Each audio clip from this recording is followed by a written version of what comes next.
De l'importance des livres de raison au point de vue archéologique *** produced by Zoran Stefanovic, Mireille Armelin and distributed Proofreaders Europe, http://dp.rastco.net. This file was produced from images generously made available by the Bibliothèque nationale de l'importance des livres de raison au point de vue archéologique par Louis-Guy Bercan, Henri Delesque, imprimeur libraire 1892. Extrait du compte-rendu du LVIE Congrès archéologique de France tenu en 1890, à Brive. Les livres de raison, tenus jadis au foyer de presque toutes nos familles de moyenne et de petite noblesse, de magistrature, de riche bourgeoisie, en usage chez les artisans des villes, comme chez les propriétaires ruraux, avaient été, jusqu'à ces dernières années, complètement négligés par les érudits. Il y a 50 ans, nul ne songeait à les disputer aux rats, aux vers et à l'humidité, à les tirer de la poussière des greniers où ils dormaient oubliés depuis la Révolution, depuis plus longtemps, peut-être, car, bien avant 1789, les liens de la famille s'étaient relâchés, et le respect des traditions avait perdu son empire. À peine quelques descendants respectueux avaient-ils pris les précautions indispensables pour soustraire les notes intimes de leurs ancêtres à toutes les causes de destruction qui les menaçaient.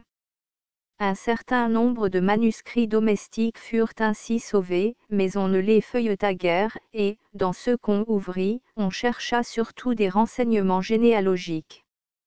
C'est là sans doute un des genres d'informations qu'on peut leur demander, mais leur valeur à ce point de vue, si notable qu'elle soit, constitue un de leurs moindres mérites, et ils présentent, à beaucoup d'autres égards, un intérêt plus sérieux et d'un ordre incomparablement plus élevé. Tout le reste, néanmoins, n'importait guère à cette époque, pourtant si peu éloignée de nous. La science sociale n'existait pas encore, et les grandes questions qu'elle devait agiter plus tard se devinaient à peine derrière les formules si discutées de l'économie politique. L'archéologie entrevoyait les larges perspectives de l'horizon qu'embrasse aujourd'hui son regard, mais comme sa marche était chancelante et laborieux ses progrès. Que d'incertitude, que d'hésitation, de lenteur, faute de point de départ fixe, de point de comparaison bien reconnu et bien déterminé, faute d'une méthode scientifique, d'une critique un peu sévère, de rigoureuses définitions. Pour l'histoire, elle croyait avoir tout dit quand elle avait retracé avec plus ou moins de fidélité les grands chocs des peuples, la succession des monarques, les événements principaux de chaque règne, les bruyantes et monotones vicissitudes des batailles. Que pouvaient fournir à des récits d'aussi haute volée les modestes registres de ces marchands, de ces notaires, de ces gentilshommes de campagne? Un jour vint pourtant où l'histoire élargit le champ de ses investigations, aperçut le peuple tout entier au-dessous du prince et entreprit de scruter la vie des diverses classes de la nation dans tous ses détails. Quelques chercheurs s'avisèrent de l'intérêt qu'offriraient les témoignages des livres de raison, bien moins suspects que les mémoires ou les correspondances des gens de cour. On ouvrit donc les vieux registres, que des mains filiales avaient seules touchés pendant des siècles, et on les interrogea avec une certaine curiosité, mais avec trop de respect peut-être. Il faut dire qu'il était de mine passablement rébarbative, et que tout, dans la plupart de ces vénérables volumes, semblait fait pour décourager le lecteur, l'écriture, d'un déchiffrement parfois malaisé, la multiplicité des abréviations et des signes d'apparence cabalistique, le désordre des documents. Les intercalations fréquentes, la forme même des actes et des notes, l'obscurité de maints passages, le défaut absolu d'intérêt d'un grand nombre de mentions. Mais quand le travailleur avait vaincu les premières difficultés et s'était familiarisé avec son manuscrit, quelle large compensation celui-ci lui réservait! Que de révélations charmantes! Que de bonnes fortunes imprévues! Un écrivain de talent et de cœur, Monsieur Charles de Ribes, réussit enfin à appeler sur cette catégorie de documents l'attention du grand public en même temps qu'il faisait apprécier toute leur valeur, toute la variété de leurs ressources aux érudits. Grâce à lui, tout le monde, depuis une quinzaine d'années, a largement puisé à cette nouvelle source d'information. Le retard même qu'on a mis à y recourir semble accroître l'ardeur passionnée avec laquelle on recherche, on signale, on dépouille, on scrute nos vieux manuscrits domestiques. Nul n'ignore aujourd'hui qu'un livre de raison est un registre où le père de famille consignait, avec la mention de tous les événements de quelque importance survenus dans sa maison ou intéressant les siens, le compte-rendu détaillé de sa gestion du patrimoine et les faits qui avaient pu influer sur cette gestion. Le livre de raison Liber Rationi, Liber Rationum est avant tout et surtout, comme son nom l'indique, un livre de comptes. Ce sont donc des comptes qu'on doit s'attendre à y trouver. Mais le budget d'une famille résume son histoire et sa vie tout entière. Le Play le savait bien, lui qui, en tête de chacune de ses précieuses monographies, a placé le budget détaillé du foyer. Aussi combien de renseignements variés, de mentions intéressantes le lecteur va rencontrer en feuilletant ces pages bourrées de chiffres et surchargées de notes. Chaque génération, par la main de son chef, a écrit dans ses registres ses mémoires intimes, pour les laisser à la génération qui la suivait, à titre de documents pratiques, de leçons et aussi de justifications, car le père est responsable, devant les siens comme devant Dieu, de la famille dont le gouvernement lui a été confié, et plus absolu est son pouvoir, plus lourde est sa responsabilité. Le rédacteur du registre jette parfois un coup d'œil au-delà de l'horizon domestique et note les événements extérieurs qui le touchent de près ou qui l'impressionnent vivement. Il recueille pour lui-même et pour ses successeurs quantité d'indications utiles et s'empresse de les consigner à son livre. Tantôt c'est le secret d'une composition pharmaceutique d'une efficacité 100 fois éprouvée, tantôt c'est l'énumération des mystérieuses propriétés de certaines plantes, de certaines liqueurs, les vertus magiques de certaines combinaisons de chiffres, de lettres ou de mots. Voici des prières d'un effet certain et des invocations auxquelles les saints ne peuvent rester sourds, tout cela entre deux relevés de comptes, entre une reconnaissance de dette et un bail à cheptel. Le père de famille copie sur son livre ses inventaires, les contrats qu'il passe dans les circonstances les plus diverses, il mentionne l'argent qu'il dépense et l'argent qu'il reçoit, celui qu'il prête, les travaux qu'il fait exécuter, ses acquisitions, ses procès, ses maladies, et Dieu sait avec quel détail.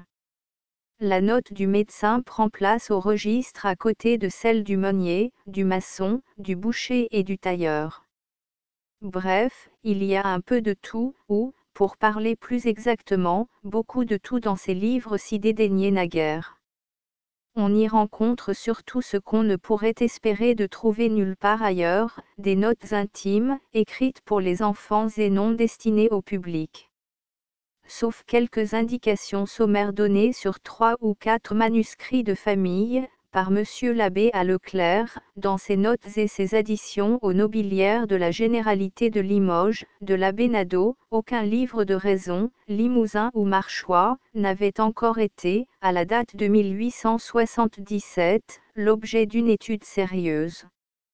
Monsieur Fernand de Maliaru, vers cette époque, la bonne fortune de rentrer en possession d'un registre domestique, embrassant une période de plus d'un siècle et demi, 1507 à 1662, et concernant sa propre famille, suivant, le premier dans notre province, les exemples et les conseils de Monsieur de Ribes, il publia, dans le bulletin de la Société scientifique, archéologique et historique de Brive, de 1879 à 1882, ce précieux et intéressant manuscrit, en le faisant accompagner de savants commentaires et de notes excellentes, de nature à décourager les futurs éditeurs de registres domestiques dans notre pays. tout en nous résignant à la perspective de présenter au public un travail moins satisfaisant à beaucoup d'égards, nous avons pensé néanmoins que la publication de nouveaux documents de ce genre, en aussi grand nombre que possible, serait une œuvre utile, et, sûrs de trouver, nous avons cherché, avec le concours de nos excellents et laborieux confrères, messieurs Alfred Leroux, l'abbé Leclerc, J.B. Champeval, de Cessac. Nous avons été nous-mêmes étonnés du résultat de nos recherches.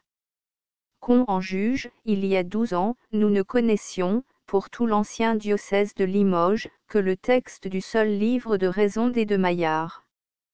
Actuellement, les bulletins des diverses sociétés savantes de nos 3 départements n'ont pas publié, in extenso ou par extrait, moins de 42 de ces manuscrits, et le chiffre total de ceux qu'il nous a été permis d'étudier, y compris les registres publiés, ou dont l'existence nous est attestée d'une façon précise et catégorique, s'élève à 104, fournis surtout, il faut le dire, par les 2 départements de la Corrèze et de la Haute-Vienne.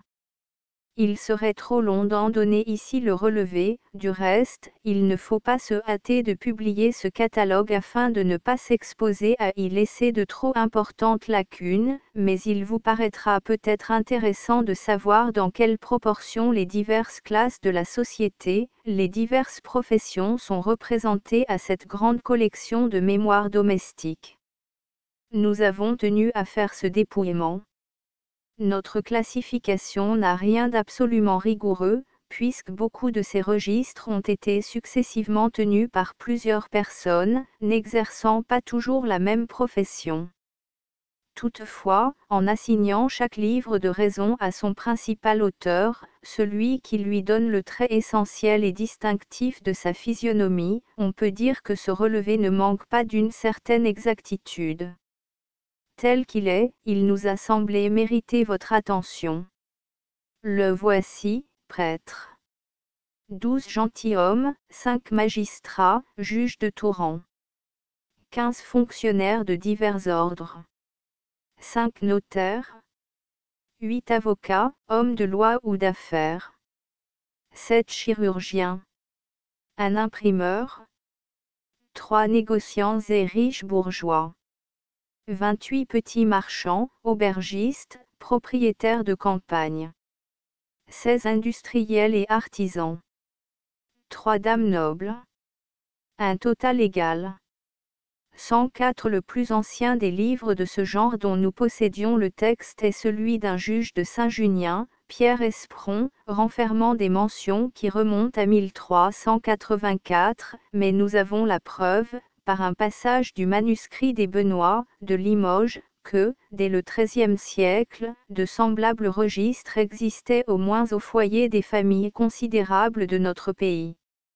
Les indications générales que nous venons de donner sur les anciens registres domestiques suffiraient à établir leur importance pour les études archéologiques. Nous voudrions, toutefois, insister d'une façon particulière sur ce point, et montrer combien d'indications précieuses les personnes adonnées à ces travaux peuvent recueillir dans les livres de raison. Nous nous bornerons à prendre quelques exemples dans nos manuscrits limousins, qui, à eux seuls, nous fournissent très suffisamment de quoi appuyer et justifier notre thèse. L'histoire, qui examine et commente des faits, la sociologie, qui recherche et explique des rapports, la statistique, qui groupe des chiffres, la science économique, la médecine, l'agriculture, bien d'autres sciences et bien d'autres arts trouvent une ample moisson dans nos registres domestiques. Cette constatation seule établirait leur importance documentale au point de vue de l'archéologie. Celle-ci, en effet, n'a pas seulement pour but d'étudier et de comparer les objets anciens, le matériel de l'humanité à ses divers âges, édifices et mobiliers, vêtements et parures, armes et outils, elle est amenée, en s'occupant de l'usage assigné à chaque objet, à considérer l'homme lui-même, ses conditions d'existence, le milieu dans lequel il vit, de là des incursions de tous les instants dans le domaine de la sociologie et de l'histoire. Or, aucun document ne nous donne, de l'existence et de l'intérieur d'autrefois, une vue plus claire et plus complète que les livres de raison. après la lecture de certains d'entre eux, nous connaissons la maison aussi bien que le propriétaire lui-même, nous savons quels meubles garnissent ses appartements, d'où viennent la plupart et ce qu'ils coûtent, combien de barriques de vin sont entassées dans son cellier et ce qu'elles valent, combien de setiers de grains logent son grenier dans les années d'abondance et dans celles de disette.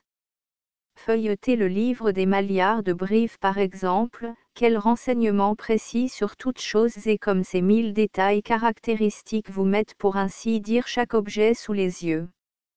Quoi de plus instructif que l'inventaire des vêtements, fourrures et bijoux d'Isabelle de Solmanac, femme de Maillard. Prenez les divers manuscrits des Peconnets de Limoges, leur intérieur sans luxe mais confortable et cossu ne revieillit pas devant vous.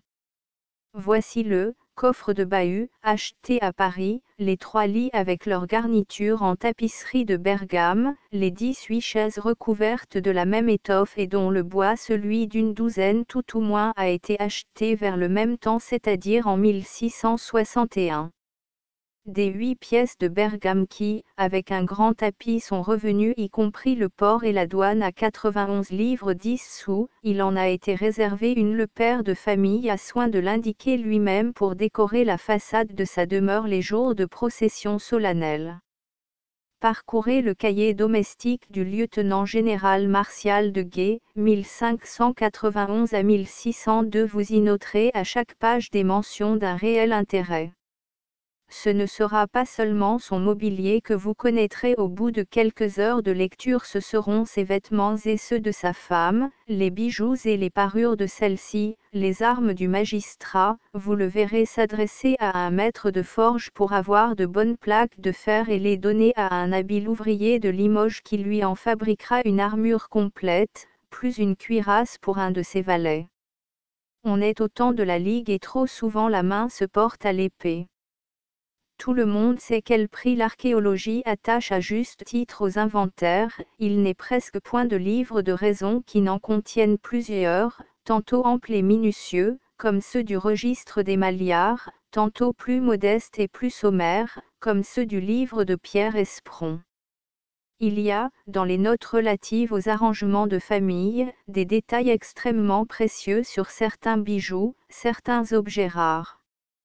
Les contrats de mariage, qu'on trouve à chaque pas, fournissent le plus souvent des indications sur le trousseau de la femme, l'étoffe qui fournit ses vêtements, ceux de fête tout au moins, leur couleur, leur valeur, etc. Auprès des inventaires, il faut noter les mentions relatives aux prêts. On a toujours beaucoup emprunté, mais la forme des emprunts n'a pas moins varié que celle des chapeaux. Autrefois, on prêtait le plus souvent sur gage. Fait bizarre, le prêt sur gage mobilier nous répugne aujourd'hui alors que l'obligation hypothécaire n'a rien qui choque notre délicatesse. Nos pères connaissaient l'hypothèque, l'obligation, la reconnaissance, et cependant ils usaient fort de l'engagement. Le cabinet de certains riches bourgeois d'autrefois était un véritable mont-de-piété en miniature. Un père de famille se trouvait-il à court d'argent, il allait tout bonnement chez son voisin, lui remettait à nous plusieurs des objets de prix qui ornaient sa maison, des bijoux qu'il cachait au fond de ses coffres, et il recevait en échange les espèces monnayées dont il avait besoin. Quand ses propres débiteurs le remboursaient, que ses métayers lui remettaient le montant de la vente d'un bœuf ou d'un lot de moutons, il s'acquittait, reprenait son gage et tout le monde trouvait la chose la plus naturelle et la plus légitime du monde, puisque tout le monde usait couramment de ce mode de crédit. Félicitons-nous de la persistance de cet usage, grâce à lui, nombre de livres de raison conservent l'indication, parfois même une description sommaire de beaucoup d'objets intéressants. On connaissait ce que renfermèrent les trésors des églises, les garde-meubles et les coffres des argentiers des princes, mais qui aurait jamais, sans le secours de nos manuscrits, plongé le regard dans les boîtes et les tiroirs les plus intimes de nos ancêtres, et connu l'opulence de leurs trésors domestiques. Le mot d'opulence n'est pourtant pas trop fort. Jugez-en par quelques articles pris au hasard dans les cahiers des Peconnets, XVE au XVIe siècle. Nous y voyons figurer un estui de miroir esmaillé, des crochets d'or et de perles, une cordelière d'or esmaillé, un reliquaire d'or, plusieurs demi-seins d'argent, un pendant d'or et vitres, des aiguières et salières d'argent, des enseignes d'or esmaillées, des chandeliers, des flambeaux et un coquemard d'argent, etc.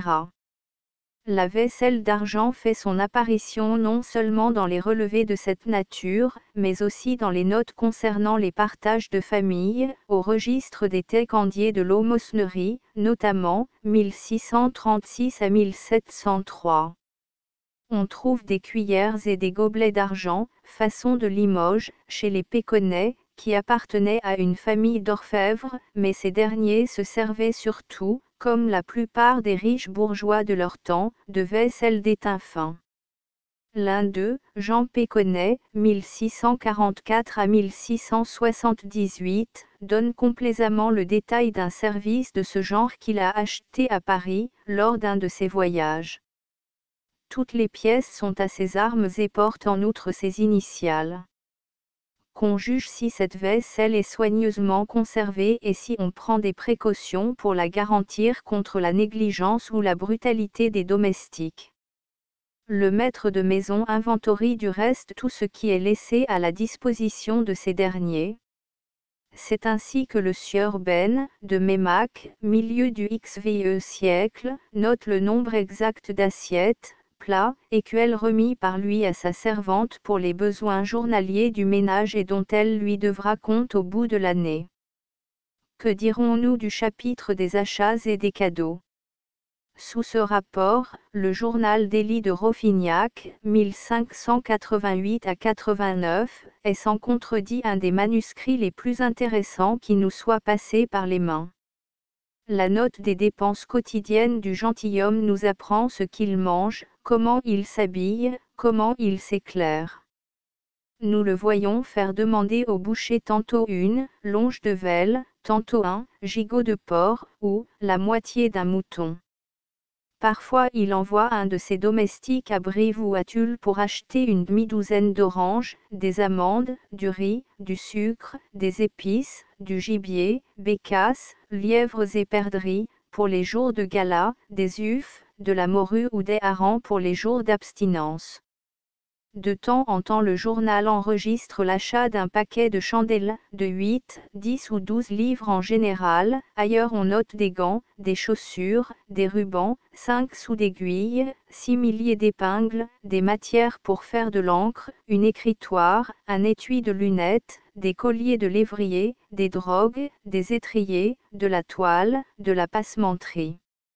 L'excellent seigneur va rendre visite à l'évêque de Limoges, Henri de la Martonnie, et il profite de ce voyage pour faire des acquisitions aussi nombreuses que variées, une paire de jarretières de soie, 2 douzaines d'aiguillettes, 2 coiffes de toile, une épée et un haquet, avec leurs fourreaux, un baston garni d'ESP, 3 paires de mors, 3 livres d'amandes, une de poire, une demi-livre de coton, de la poudre, un chapeau et les approvisionnements pharmaceutiques de rigueur. Chaque objet est indiqué avec le prix en regard. Martial de Guet, quand il revient de Paris, rapporte, lui aussi, maint objet utile, mais surtout des parures et des bijoux pour sa jeune et charmante femme, Barbe Chenot. C'est tantôt un manchon de velours, avec sa broderie d'or, tantôt des boutons d'or, pour orner un agnus, tantôt une bourse brodée, ou un porte-fraise, tout cela sans préjudice des aiguières et bassins d'argent, coffres de bahut, toiles ouvrées à faire nappe, et autres objets destinés au ménage. En nous initiant à tous les travaux de construction ou de réparation qu'ils font exécuter, les auteurs des livres de raison nous fournissent de précieux détails sur ces bâtiments eux-mêmes, leur aménagement, leur disposition, leur commodité et leurs inconvénients. Gérald et Jean Massiot, de Saint-Léonard, 1431 à 1490, nous montre les aqueducs et les égouts municipaux se dirigeant à travers les caves et les souterrains qui s'étendent sous les maisons, et le domaine privé et le domaine public s'enchevêtrant en d'inextricables dédales. À la même époque, Étienne Benoît, 1426 à 1451, nous entretient des difficultés que présente le nettoyage de certains cloaques et des précautions à prendre pour procéder à cette délicate opération. Vielban, consul de Brive, 1571 à 1598, fait connaître par quelques passages de son registre combien l'hôtel de ville est alors en mauvais état. Nous trouvons enfin dans le manuscrit de Martial de Guet de nombreux détails sur sa belle maison du portail Humbert, dont il afferma longtemps une partie au moins aux officiers de la généralité. En 1597, par exemple, nous le voyons refaire les vitraux de la salle neuve, qui sont décorés alors de 4 écussons représentant, le premier, l'écu de France, le second, l'écu de Navarre, le troisième, les propres armoiries du maître du logis, et le quatrième, celle de sa femme. Dans un voyage à Paris, le lieutenant général avait acheté 2 tableaux, le portrait de la reine Marguerite et celui de la reine Louise. Il les avait placés dans des cadres or et noirs, avec des rideaux de taffetas pour préserver les peintures, suivant une coutume fort répandue à cette époque et qu'observent religieusement de nos jours certains musées et certaines églises de Belgique et d'ailleurs, non point, imaginons-nous, dans le seul but de ménager les couleurs des chefs-d'œuvre dont on la garde. Ce ne sont pas là, du reste, les seuls tableaux que Martial eut dans sa maison. Il possédait aussi le portrait de sa femme et le sien, exécuté, vraisemblablement, à Limoges, par un Italien du nom de Georges. Il faut le reconnaître, nos manuscrits limousins fournissent peu de renseignements pour l'histoire de l'art. Nos pères, quand ils savaient dessiner, utilisaient tout feuillet blanc qui leur tombait sous la main.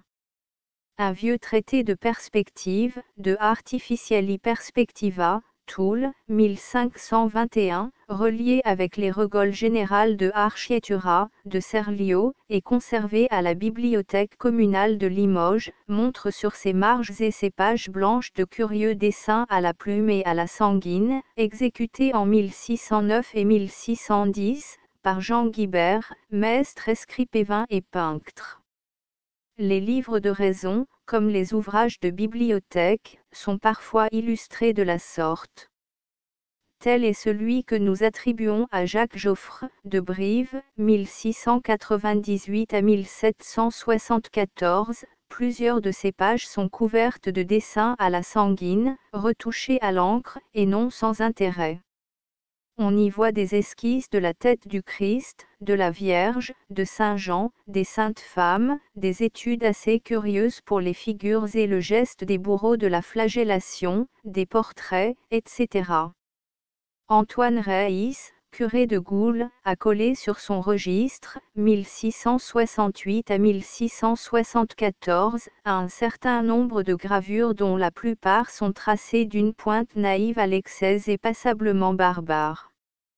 Par malheur, nous ne connaissons de livre de raison d'aucun de nos artistes du XVe siècle, d'aucun de nos grands émailleurs, mais de ce que nous n'en avons pas découvert encore, il ne s'ensuit pas qu'on doive renoncer à en trouver. Ne possède-t-on pas le précieux Tagébuche d'Albert Duret? Pourquoi désespérer de mettre la main sur le registre domestique d'un Léonard Limousin, d'un Pierre Raymond ou d'un autre de ces artisans illustres qui se sont si largement inspirés de l'œuvre du maître allemand? Ce serait là, pour l'histoire de l'art français comme pour l'histoire de notre province, une trouvaille sans prix. Les livres de raison ne fournissent pas seulement des détails sur les habitations privées, sur leur ameublement et les œuvres d'art qui les décorent. Nous avons déjà signalé, dans le manuscrit de Veilban, quelques indications sur l'état de la maison commune de Brive. Il en offre également sur celui des fortifications de la ville, murs, portes et fossés, à la fin du XVe siècle. Martial Robert, 1677 à 1702, parle des bâtiments de l'hôpital d'Aixay, Gondinet, 1613 à 1630, de la réparation d'une chapelle à Saint-Iriex. Le livre des Baluses, de Tulle, renferme divers renseignements sur les églises de Saint-Pierre et de Saint-Julien. Étienne Benoît décrit, dans la première moitié du XVe siècle, la chapelle que sa famille possède dans l'église Saint-Pierre du Cairois, à Limoges. Il mentionne la voûte, les vitraux, la clôture, l'armoire où sont déposés les vases sacrés, la garniture de l'autel, les courtines et les bancs. En signalant la chute de la foudre, les auteurs de nos registres rappellent les dommages qu'elle cause aux édifices, aux églises notamment. C'est ainsi que nous apprenons, par Espron, les dégâts causés, le 3 octobre 1405, par le tonnerre, au clocher de la belle église de Saint-Junien. Ce qui abonde, dans les manuscrits dont nous poursuivons l'étude, ce sont les dates précises de tout ce qui se passe non seulement au foyer, mais dans la paroisse, dans la ville. Il ne se fait pas une procession, il ne se fond pas une cloche, il ne se plante pas une croix, il ne se commence aucun édifice, il ne se fonde pas une communauté religieuse sans que le père de famille note le fait à son papier domestique, où archéologues et historiens sont bien heureux de le relever. Aujourd'hui, que ne possédons-nous les livres de raison tenus par les contemporains de la construction de nos plus belles églises? Combien de choses nous y apprendrions que nous ne saurons jamais? Grâce aux mentions de ces manuscrits, nous suivons partout le père de famille et les diverses personnes de la maison. Ils nous conduisent au baptême, au mariage, aux enterrements. Nous allons avec eux en pèlerinage. Avec eux nous voyageons. Étienne Benoît, Martial de Guay, Élie de Roffignac, Pierre Ruben, les Péconnais, James et Pierre Trellart et bien d'autres nous font parcourir le pays et les provinces voisines. Nous allons avec plusieurs d'entre eux jusqu'à Poitiers, à Bordeaux et à Paris. Le consul Vielban est sans cesse en route pour défendre les intérêts de la ville ou de son présidial. Son registre nous transporte tantôt à Paris, tantôt à la cour du roi de Navarre, à Nérac, à Sainte-Foy ou à Montauban. Pierre de Sainte-Fère, 1497 à 1533, nous mène plus loin encore, jusqu'en Italie, où il se rend à la suite du duc de Nemours. Nous laissons à penser combien de notes précieuses nous valent toutes ces pérégrinations. Pierre d'Aunemaille, notaire à Gros-Chastan, 1597 à 1632, Pierre Ruben, bourgeois d'Eymoutier, avocat du roi en l'élection de Bourganeuf, 1648 à 1661, Jean Péconnet, 1644 à 1678, Joseph Péconnet, 1679 à 1700, nous initie à la vie et au régime des écoliers d'autrefois. Nous les voyons envoyer leurs enfants dans les villes qui possèdent un collège et les y placer dans d'honnêtes familles, où, pour une modique somme, et avec un supplément de provisions expédiées, en même temps que le linge et les vêtements, par la mer, le vivre et le couvert leur sont assurés. Dès le commencement du XVe siècle, le juge Espron nous a appris qu'il recevait en pension des enfants envoyés par leurs parents à Saint-Junien pour y fréquenter les écoles. Nos livres de raison limousins ne nous fournissent que des renseignements bien clairsemés sur l'atelier domestique, l'apprentissage, la vie professionnelle des artisans et l'industrie elle-même. On y rencontre pourtant sur ce point quelques notes d'un réel intérêt, celles par exemple que donne sur ses voyages et ses travaux Antoine Collat, tapissier de Felletin, dans son carnet, 1758 à 1781, et les renseignements que contient le registre des Massiot, sur l'établissement, à Saint-Léonard, de Poëlier-Normand, des 1480 points. Par contre, les manuscrits dont nous nous occupons ici sont riches en informations de toute espèce sur le travail agricole, les modes de culture, les produits du sol. Leur valeur, les conventions entre le maître d'une part, et le domestique, le fermier ou le colon parcière de l'autre. À cet égard, les indications sont aussi précises que nombreuses et variées. Avec Isaac et Alexis Chorellalon, de Guéret, 1628 à 1709, nous assistons à la transformation complète d'une propriété. Les registres des Roquets, de Beaulieu, 1478 à 1525, et des Massiot, de Saint-Léonard, nous montrent le métayage, qui reste encore de nos jours le mode de culture le plus répandu de beaucoup en Limousin, établi au XVe siècle dans la contrée. Avec ses usages actuels, nous pouvons nous rendre compte d'une façon plus précise encore des conditions et des effets du contrat entre le propriétaire et le colon parciaire, en étudiant les divers livres des Péconnais. Celui de Pierre Ruben, des Moutiers, nous fait assister à la sortie d'un métayer à la fin de sa baillette et aux opérations des arbitres chargés d'évaluer, à ce moment, le cheptel du domaine. On trouve, dans tous les manuscrits domestiques, une quantité considérable de passages énonçant non seulement le prix des grains, des bestiaux et des autres produits agricoles, mais celui des marchandises les plus usuelles, d'un grand nombre d'ustensiles de ménage, d'outils, des objets d'habillement, des matériaux de construction, enfin le salaire de la main-d'œuvre dans les circonstances les plus diverses et pour ainsi dire à toutes les dates successives de la période de 4 siècles au cours de laquelle il nous est permis de nous aider de ces documents. À la suite de constatations d'un certain intérêt, résultant de notes puisées dans nos livres de raison, M. Victor Duruy appelait, il y a 3 ans, au Congrès de la Sorbonne, l'attention toute particulière des travailleurs sur l'importance considérable de ces registres pour l'étude d'une question des plus complexes, des plus controversées et des plus obscures, celle de la valeur réelle de l'argent aux diverses époques. Il est certain que les témoignages si répétés, si rapprochés, si variés dans leur objet, de nos manuscrits, offrent les données les plus sérieuses pour la solution de ce problème, d'un égal intérêt pour l'archéologue, l'historien et l'économiste. Nous arrêterons ici une démonstration qui, peut-être, n'avait pas besoin d'être faite. Il nous a paru cependant qu'elle n'était pas absolument inopportune. Nous croyons avoir établi, par ce qui précède, l'importance des registres domestiques pour l'étude de l'archéologie et des matières qui s'y rattachent de la façon la plus directe et la plus étroite.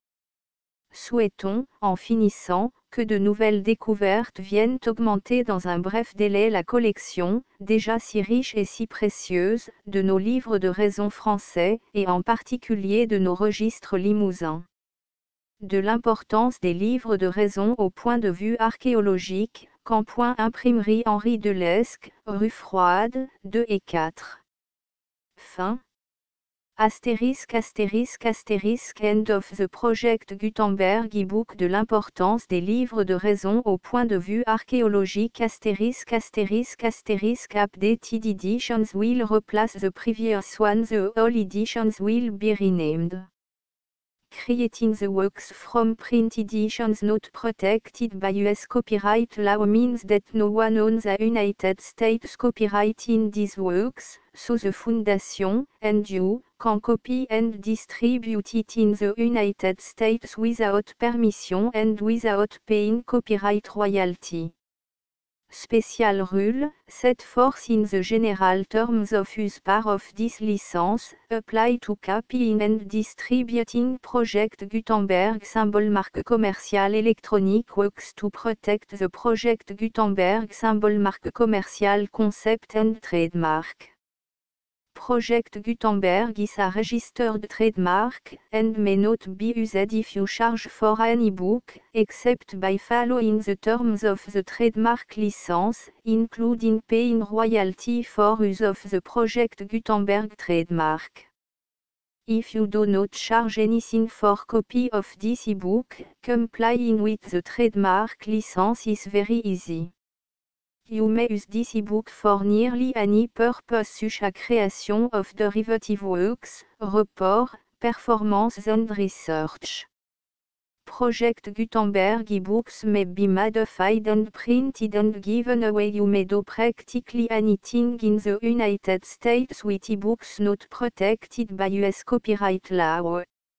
Redistribution is subject to the trademark license, especially commercial redistribution. Start, Full license. The full project Gutenberg license. Please read this before you distribute or use this work to protect the project Gutenberg symbol. Marque commerciale. Mission of promoting the free distribution of electronic works, by using or distributing this work, or any other work associated in any way with the phrase Project Gutenberg. You agree to comply with all the terms of the full Project Gutenberg symbol. Marque commerciale. Licence available with this file or online at www.gutenberg.org/licence. Section 1. General Terms of Use and Redistributing Project Gutenberg symbol. Marque commerciale electronic works. 1.a By reading or using any part of this Project Gutenberg symbol. Marque commerciale electronic work, you indicate that you have read, understand, agree to and accept all the terms of this license and intellectual property, trademark / copyright, agreement. If you do not agree to abide by all the terms of this agreement, you must cease using and return or destroy all copy of Project Gutenberg symbol. Marque commerciale electronic works in your possession. If you paid a fee for obtaining a copy of or access to a Project Gutenberg symbol. Marque commerciale electronic work and you do not agree to be bound by the terms of this agreement, you may obtain a refund from the person or entity to whom you paid the fee as set forth in paragraph 1.e.8. 1.b Project Gutenberg is a registered trademark. It may only be used on or associated in any way with an electronic work by people who agree to be bound by the terms of this agreement. There are a few things that you can do with most Project Gutenberg symbol. Marque commerciale electronic works even without complying with the full terms of this agreement. See paragraph 1.c below. There are a lot of things you can do with Project Gutenberg symbol. Marque commerciale electronic works if you follow the terms of this agreement and help preserve free future access to Project Gutenberg symbol. Marque commerciale electronic works. See paragraph 1.e below. 1.c. The Project Gutenberg Literary Archive Foundation, the Foundation or PGLAF, owns a compilation copyright in the collection of Project Gutenberg symbol. Marque commerciale electronic works. Nearly all the individual works in the collection are in the public domain in the United States. If an individual work is unprotected by copyright law in the United States and you are located in the United States, we do not claim a right to prevent you from copying, distributing, performing, displaying or creating derivative works based on the work alone as all references to Project Gutenberg are removed. Of course, we hope that you will support the Project Gutenberg symbol. Marque commerciale mission of promoting free access to electronic works by freely sharing Project Gutenberg symbol. Marque commerciale works in compliance with the terms of this agreement for keeping the Project Gutenberg symbol. Marque commerciale name associated with the work. You can easily comply with the terms of this agreement by keeping this work in the same format with its attached full Project Gutenberg symbol. Marque commerciale licence when you share it without charge with others. 1.d. The copyright laws of the place where you are located also govern what you can do with this work. Copyright laws in most countries are in a constant state of change. If you are outside the United States, check the laws of your country in addition to the terms of this agreement before downloading, copying, displaying, performing, distributing or creating derivative works based on this work or any other Project Gutenberg symbol. Marque commerciale work. The Foundation makes no representations concerning the copyright status of any work in any country other than the United States.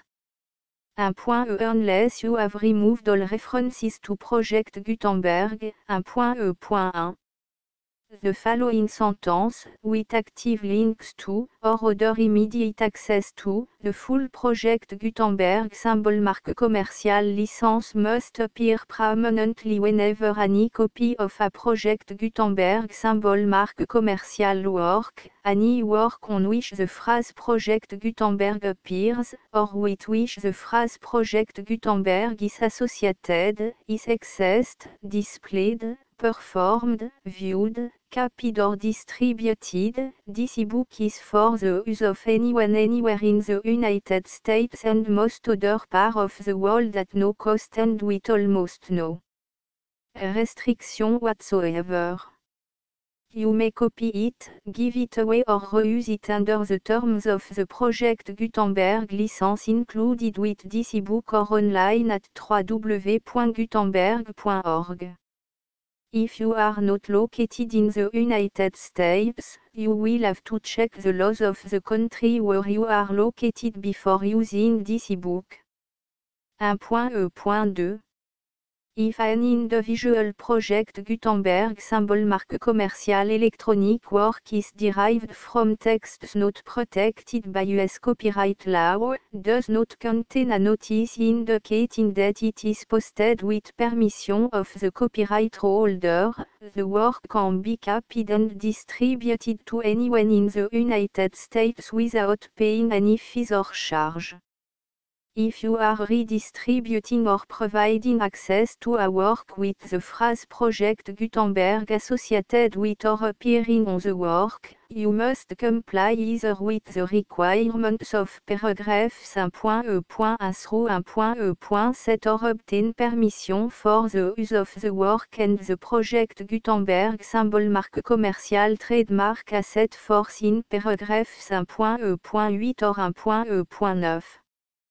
1.E.3 If an individual Project Gutenberg symbol marque commercial electronic work is posted with the permission of the copyright holder, your use and distribution must comply with both paragraphs 1.E.1 through 1.E.7 and any additional terms imposed by the copyright holder. Additional terms will be linked to the Project Gutenberg symbol marque commercial license for all works posted with the permission of the copyright holder found at the beginning of this work. 1.E.4 Do not unlink or detach or remove the full Project Gutenberg symbol marque commercial license terms from this work, or any file containing a part of this work or any other work associated with Project Gutenberg symbol marque commercial. 1.E.5 Do not copy, display, perform, distribute or redistribute this electronic work, or any part of this electronic work, without permanently displaying the sentence set forth in paragraph 1.E.1 with active links or immediate access to the full terms of the Project Gutenberg symbol marque commercial license. 1.E.6 You may convert to and distribute this work in any binary, compressed, marked up, non-proprietary or proprietary form, including any word processing or hypertext form. However, if you provide access to or distribute copy of a Project Gutenberg symbol marque commercial work in a format other than plain vanilla ASCII or other format used in the official version posted on the official Project Gutenberg symbol marque commercial website, www.gutenberg.org you must, at no additional cost, fee or expense to the user, provide a copy, a means of exporting a copy, or a means of obtaining a copy upon request, of the work in its original plain vanilla ASCII or other form. Any alternate format must include the full Project Gutenberg symbol marque commercial license as specified in paragraph 1.E.1. 1.E.7 Do not charge a fee for access to, viewing, displaying, performing, copying or distributing any project Gutenberg symbol marque commerciale works unless you comply with paragraph 1.e.8 or 1.e.9. 1.e.8. You may charge a reasonable fee for copy of or providing access to or distributing project Gutenberg symbol marque commerciale electronic works provided that you pay a royalty fee of 20% of the gross profit you derive from the use of project Gutenberg symbol marque commerciale works calculated using the method you already use to calculate your applicable tax. The fee is owed to the owner of the project Gutenberg symbol marque commerciale trademark, BU et HAS agreed to donate royalty under this paragraph to the project Gutenberg Literary Archive Foundation. Royalty payment must be paid within 60 days following each date on which you prepare, or are legally required to prepare, your periodic tax returns. Royalty payment should be clearly marked assumptions to the project Gutenberg Literary Archive Foundation at the address specified in section 4, information about donation to the project Gutenberg Literary Archive Foundation. You provide a full refund of any money paid by a user who notifies you in writing, or by email, within 30 days of receipt that /et does not agree to the terms of the full project Gutenberg symbol marque commerciale license. You must require such a user to return or destroy all copy of the works possessed in a physical medium and discontinue all use of and all access to other copy of project Gutenberg symbol marque commerciale works. You provide, in accordance with paragraph 1.f.3, a full refund of any money paid for a work or a replacement copy, if a defect in the electronic work is discovered and reported to you within 90 days of receipt of the work. You comply with all other terms of this agreement for free distribution of project Gutenberg symbol marque commerciale works. 1.e.9. If you wish to charge a fee or distribute a project Gutenberg symbol marque commerciale electronic work or group of works on different terms than are set forth in this agreement, you must obtain permission in writing from the project Gutenberg Literary Archive Foundation, the manager of the project Gutenberg symbol marque commerciale trademark. Contact the Foundation as set forth in section 3 below. 1.f1.f.1 Project Gutenberg volunteers and employees expend considerable effort to identify, do copyright research on, transcribe and proofread works not protected by US copyright law in creating the project Gutenberg symbol marque commerciale collection. Despite these efforts, Project Gutenberg symbol marque commerciale electronic works, and the medium on which they may be stored, may contain defects such as, but not limited to, incomplete, inaccurate or corrupt data, transcription errors, a copyright or other intellectual property infringement, a defective or damaged disk or other medium, a computer virus, or computer code that damage or cannot be read by your equipment. 1.f.2 Limited warranty, disclaimer of damage, except for the right of replacement or refund described in paragraph 1.f.3, the project Gutenberg Literary Archive Foundation, the owner of the project Gutenberg symbol marque commerciale trademark, and any other party distributing a project Gutenberg symbol marque commerciale electronic work under this agreement, disclaim all liability to you for damages, costs and expenses, including legal fees. You agree that you have no remedy for negligence, strict liability, breach of warranty or breach of contract except those provided in paragraph 1.f.3. you agree that the foundation, the trademark owner, and any distributor under this agreement will not be liable to you for actual, direct, indirect, consequential, punitive or incidental damages even if you give notice of the possibility of such damage.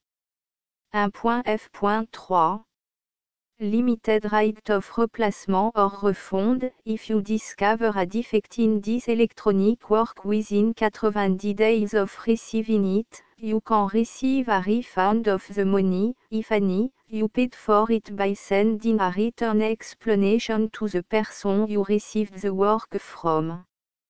If you received the work on a physical medium, you must return the medium with your return explanation. The person or entity that provided you with the defective work may elect to provide a replacement copy in lieu of a refund.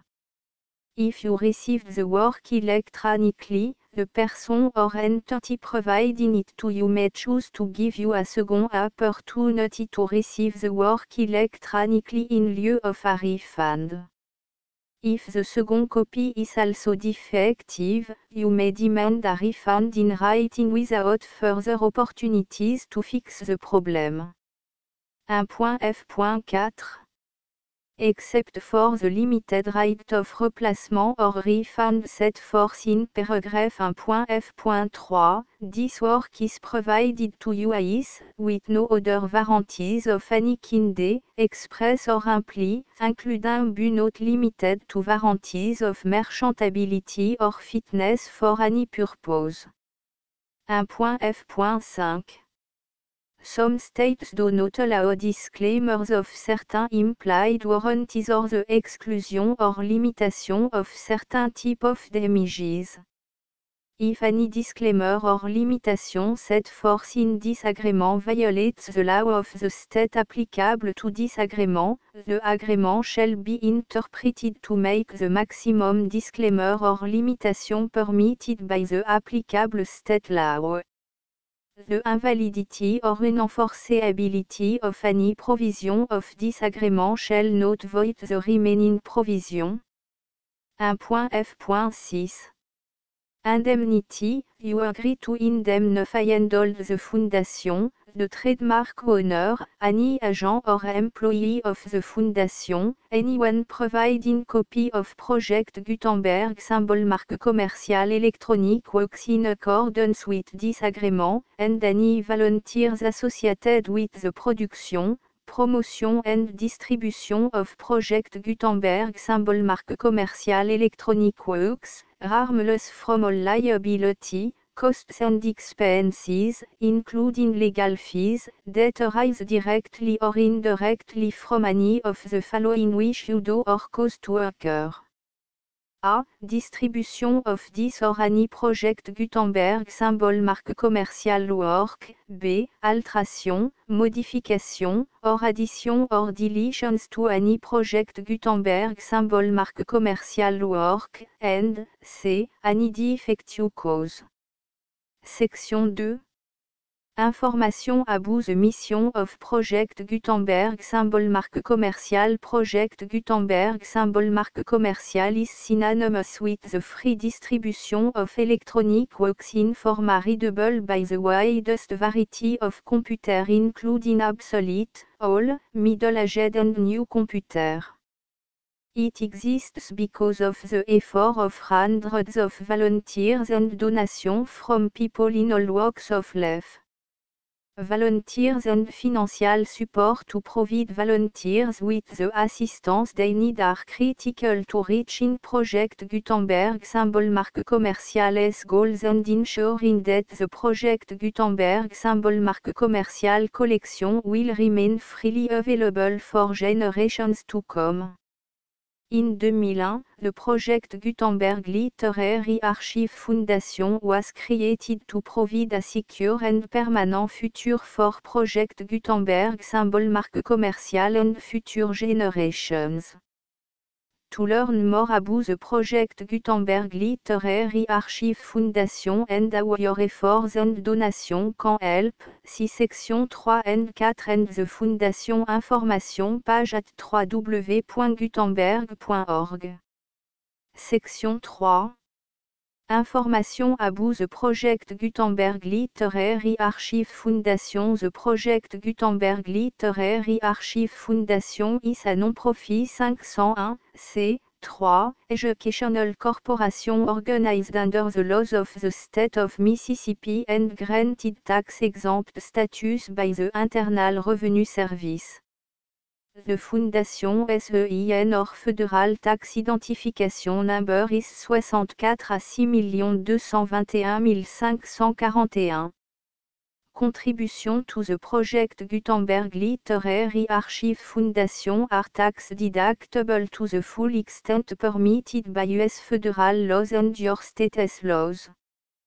The Foundation's business office is located at 809 North 1500 West, Salt Lake City, U84 116, 801, 596 à 1887. Email contact links and up-to-date contact information can be found at the Foundation's website and official page at www.gutenberg.org/contact section 4. Information about donation to the project Gutenberg Literary Archive Foundation. Project Gutenberg symbol marque commercial depends upon and cannot survive without widespread public support and donation to carry out its mission of increasing the number of public domain and licensed works that can be freely distributed in machine-readable form accessible by the widest array of equipment including outdated equipment. Many small donations, $1 to $5,000, are particularly important to maintaining tax-exempt status with the IRS. The Foundation is committed to complying with the laws regulating charities and charitable donations in all 50 states of the United States.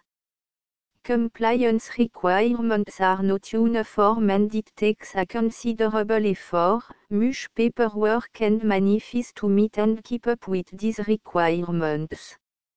We do not solicit donations in locations where we have not received written confirmation of compliance.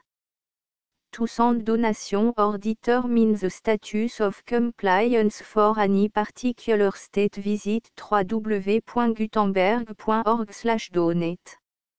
While we cannot and do not solicit contribution from states where we have not met the solicitation requirements, we know of no prohibition against accepting unsolicited donation from donors in such states who approach us with offers to donate. International donations are gratefully accepted, but we cannot make any statements concerning tax treatment of donations received from outside the United States. US laws alone swamp for small staff. Please check the Project Gutenberg web page for current donation methods and addresses. Donations are accepted in a number of other ways including checks, online payments and credit card donations. To donate, please visit www.gutenberg.org/donate. Section 5. Général information about Project Gutenberg symbol marque commerciale Electronic Works. Professor Michael S. R. was the originator of the Project Gutenberg symbol marque commerciale concept of a library of electronic works that could be freely shared with anyone. For 40 years, he produced and distributed Project Gutenberg symbol marque commerciale e-books with only a loose network of volunteer support. Project Gutenberg symbol marque commerciale e-books are often created from several printed editions, all of which are confirmed and not protected by copyright in the US unless a copyright notice is included. Thus, we do not necessarily keep e-books in compliance with any particular paper edition.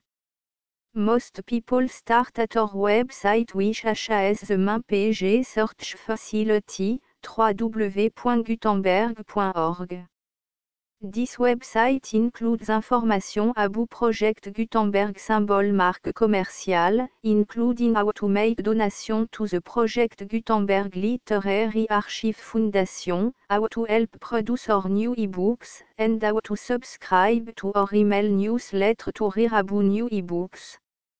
De l'importance des livres de raison quand, Henri Delesque, imprimeur libraire fin The Full Project Gutenberg licence.